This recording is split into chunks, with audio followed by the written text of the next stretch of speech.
the women on the street will sometimes come in when they're injured and say, Jean, I knew if we could get to Sister Jose's, you would help us. What a wonderful thing, you know, and isn't that really living our faith?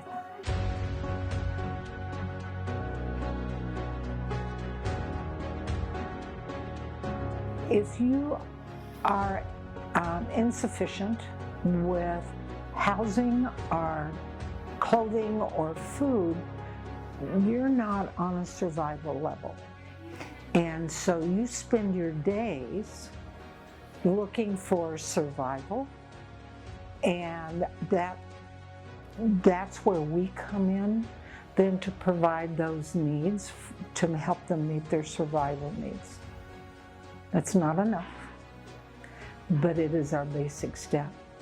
The most important thing we do here, and part of our mission, vision, and value, is that we welcome women, we treat everyone with respect and compassion, and because we need to build trust, and they need to feel that they have a safe place to come.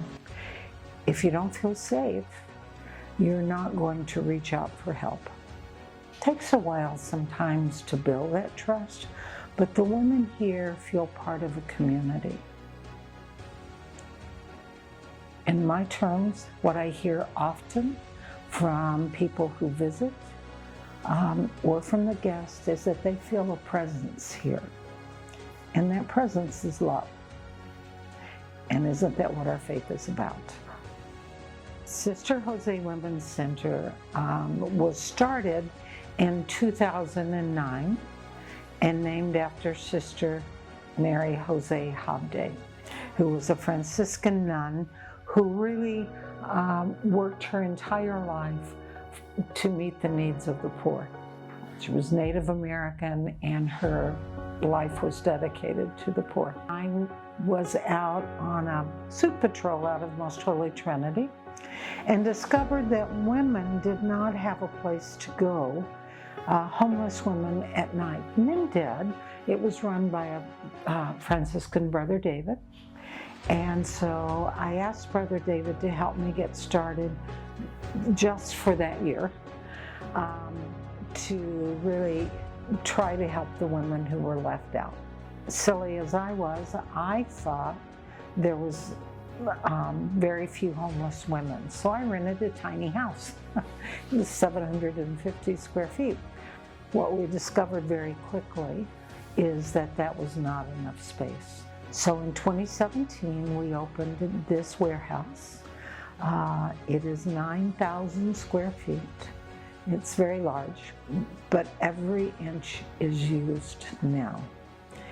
During our day program, women can come in and take a shower. They can do a load of laundry. They can sit at the tables and have a bite to eat. And when they leave, we also give them food for the night.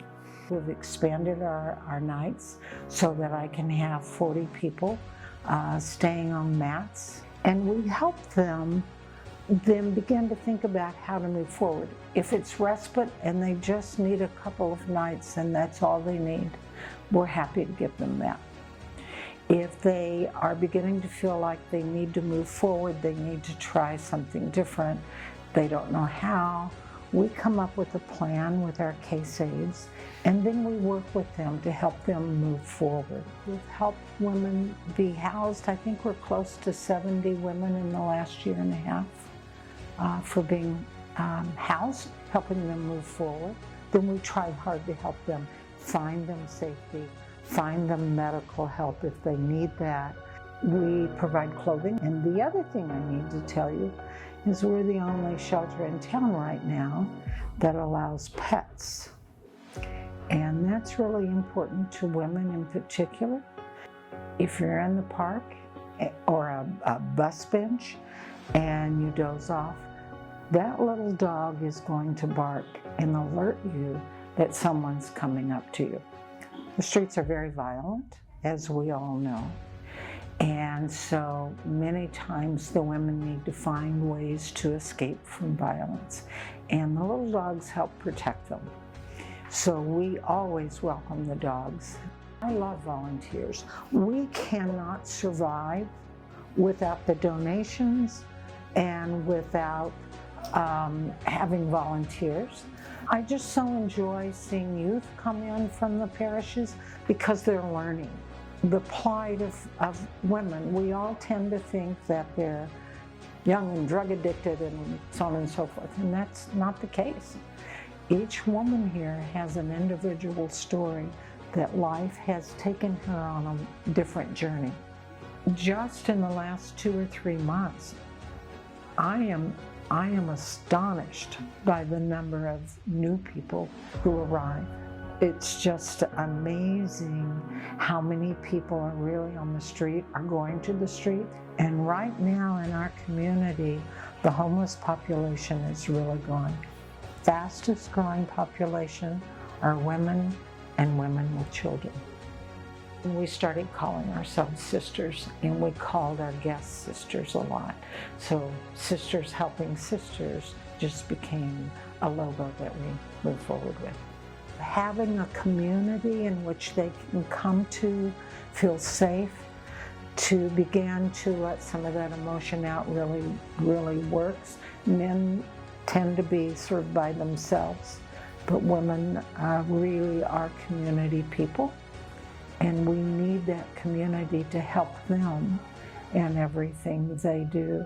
It's so important to have that human connection, and that connection formed by love, because that's what God is, and He is present here every day.